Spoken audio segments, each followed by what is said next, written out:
Many business leaders are asking, are we really making the most of the Microsoft tools we already have? With Microsoft 365 and Azure, the potential is huge, but often underused. To help me crack this case, I brought in two experts, Sean Farrell, CEO of Managed Solution, to talk about optimizing licensing and strategy, and solutions architect Jeff Lizerbaum, who walks me through some powerful but lesser-known Microsoft tips and tricks. Sean, it's a pleasure as always. Today we are looking at helping people get the most out of their Microsoft 365 licensing and Azure licensing. Can you speak to that at all? There's just a lot inside of the Microsoft ecosystem that we see people not taking advantage of, from what we call microservices that are ultimately services that companies can take advantage of, from AI to simple things like backup, what they call cognitive services, databases, data warehousing, just amazing solutions that people can really build their business inside of. And then on top of that, Microsoft has, become well known in terms of the security space, making sure that all the tools that we need to manage, at the highest of levels, compliance, dealing with our, regulations, insurers, things like that, those tools are built in. And on top of that, they've built sort of the AI on top of it to quickly deduce, when there is an issue and come down to quick findings so we can evaluate things like, how did something happen or why would something happen? So pretty amazing how in one ecosystem we've seen so much come out in the last few years, hence why a lot of people are looking at consolidation of their technology stack. So as we know, Microsoft offers a massive ecosystem of tools. From your experience, what does Microsoft's approach to licensing really provide to customers? The licensing approach from Microsoft enables two things. One, companies to grow into what they're going to leverage. So licensing has become, SaaS, pay as you go, use what you, essentially what you consume, which is honestly great, both from a financial model and ultimately a business planning model. Because once you establish the business objectives, whether it's, we want to run our business with more automation and AI, or we need to have a better security posture, you can move, in terms of licensing and just different, what we'll call solutions, product by product. So it's been pretty interesting to watch Microsoft from, day-to-day productivity, things that we all use like Teams and Microsoft, Office and email like Outlook, but move into things where we have communication platforms, ways to, better enable security in our organizations through Microsoft Defender. And of course, the big public cloud, it's, in some ways, I always say it's a race to the finish. You have the big guys out there, Amazon, Google, Microsoft, and a few others. And I do think if we're invested in our Microsoft ecosystem already by using those day-to-day tools we talked about, like M365, it's worth giving a look at products within Azure that can ultimately help really move the needle when it comes to, automation and database management and, AI in your business. That's where it's all headed. Can you speak to, when it comes to Microsoft, there's a lot of capability within the tools, a lot of things that companies may be paying for that they don't necessarily use, so to speak. There's a kind of a huge gap in the tool ownership to the tool usage. Do you see that in your experience? And what do you think is the best way to approach closing that gap in a little bit? Yeah, that's such a good question. And that's probably the number one thing we do see is there are a lot of tools, a lot of products, and a lot of things for businesses and the IT people within the businesses, or the outsource IT people to consume and figure out how to best, not only use, but optimize. Like when we think about things like security, we tend to look at the surface level of how do we prevent attacks and, phishing attempts and things like that. But to do that, you've got to get deep down into some of these tools like Microsoft Defender and ultimately create policies and look at, what our insurance companies are saying we have to have in place, or our legal teams are saying we have to have in place, or our compliance teams, and build these policies within. And oftentimes, we get brought into accounts where it's been implemented, the tools are in place, but really optimizing those tools to achieve the outcome, the business outcome or objective you're looking for is the key here. So, we do recommend getting them up, getting them running, and then, wherever we can, as we say, fine tune them, we're happy to help there. What tools do you think most companies aren't aware of within the Microsoft ecosystem? Are there any things that really amplify business and workflows and make things easier for people that people just don't know about and use regularly? So It's funny, if you have Microsoft today, just go into your Microsoft Online, log into it, and just click on the six little, we'll call it the tic-tac-toe at the top, or the six little dots, and you will see a ton of applications that come up, that you're probably not taking advantage of. But more importantly, if you describe a business objective to us or any of your IT personnel, oftentimes, whether it's a planning tool or a tool to run your internal organization from like what we call a hub, to do learning management or set goals for your company or have internal communications, all that's built right into the Microsoft ecosystem. So yes, there are a ton of tools within the what we consider sometimes that simple Microsoft 365 product that we just don't use. And the only way that in-sourced or outsourced IT companies or people like us really understand how to go find those tools or talk to you about those tools is when we understand what you're trying to achieve as a business. So bring those objectives up, and oftentimes we'll find something in the Microsoft ecosystem that can solve the problem. How much difference would you say it makes to bring in outside expertise for the everyday company that's looking to get the most out of their licensing?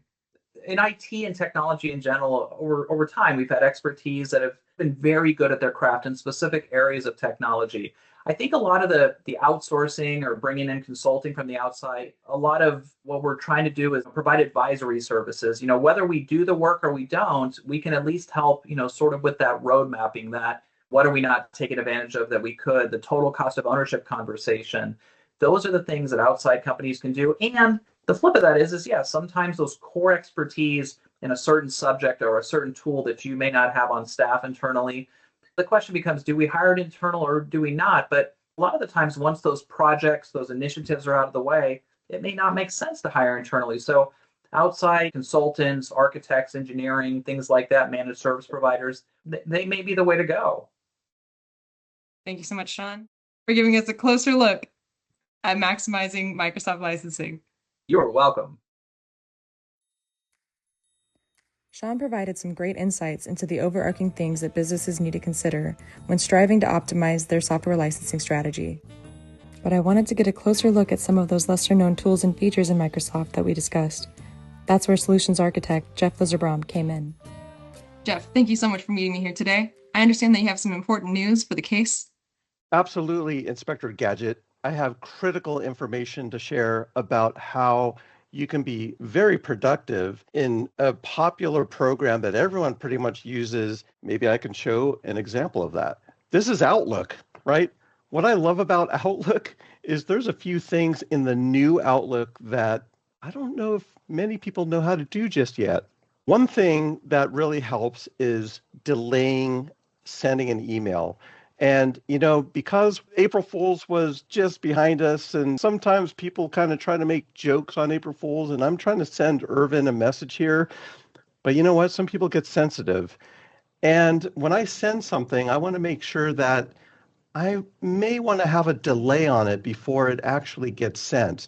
So we can go into our settings and we can actually have an undo send feature, and it could be anywhere from not enabled to 5 seconds to 10 seconds. I'm going to do 10 seconds here because I want to make sure I have enough time to send an email and get it back or not send it if I run into that uncomfortable situation.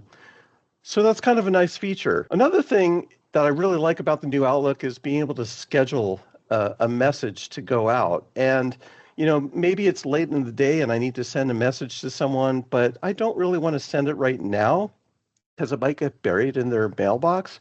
So I'm going to schedule it for tomorrow morning. And as you can see, there's like some options here you can choose. And I can even customize an option to say, you know what, I'm going to send this email maybe at 7 a.m. tomorrow morning. That way, hey, you know what, I'm sleeping still, but it might look like I'm still working. But it's kind of a nice automated way that you can schedule emails to go out at any given time. I think, a lot of users aren't really leveraging this just yet. Use this to your advantage. Make sure that you can schedule things. Another thing I wanted to cover in Outlook is the ability to share files very quickly. Now, we all know how to attach and things like that. It gets kind of tedious, but there's a little trick here. That little / is going to open up some of those recent files that you worked on. So you do a /, look at the file that might be relevant to what you're working on, and it's going to show up right there as a link to send to the user. And what's nice about it, you can modify the sharing permissions of that link. But if you're, say, like, you know what, I'm a little old school, I still want to send it as an attachment, we can do that as well. But let's say we want to do that. Just go back, attach as copy, and there you go. So pretty quick way to be able to locate files. And yet another feature. What I love about this is that if I wanted to share a file, there's another way of doing this. And actually, let me back up because I went a little bit ahead of myself here. Now, all right, so now everyone is very busy, right? There's lots of emails to go through. It's like overwhelming. And sometimes you have to prioritize some things. And did you know there's actually a to-do list that's already embedded in the new Outlook? You click on that to-do, and what you can do is, once we're in it, drag those emails that you might need to take some action on. So here I'm going to do this. You can either make it as an event or add it as a task. If I add it as a task, it's going to show up right there, and it's going to be part of my daily to-do list right there, which is really neat, really helpful to do that. The other aspect of it is, hey, I've got another email that came in, and Irvin here wants me to create a town hall meeting. Well, I can go ahead and click and drag that up to add as an event, and it's going to create that event. And after making some modifications and adding additional attendees, there we go. So I already have it listed as an event, and it's ready to send out. So there's some really good time-saving things you can do in order to get that accomplished. And that's part of the whole to-do thing. I'm going to wrap things up with just a couple more things that I get really excited about, just that are time savings things.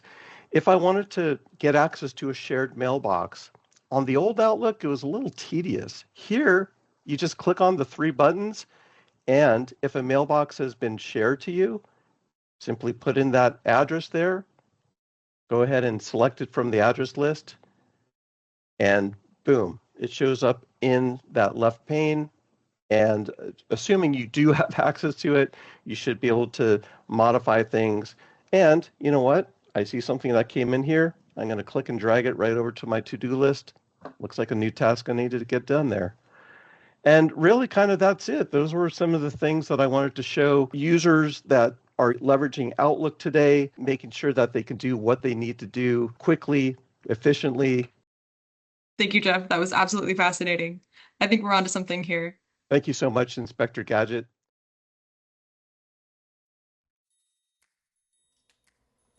Another mystery solved. Software licensing isn't just about having the right tools, but knowing how to use them. Equipping yourself with resources and support to understand your Microsoft licensing is the launching pad to maximizing their powerful security, AI, and collaboration features. If you're ready to get the most out of your Microsoft licensing, Managed Solution can help. Call them today to chat with an expert.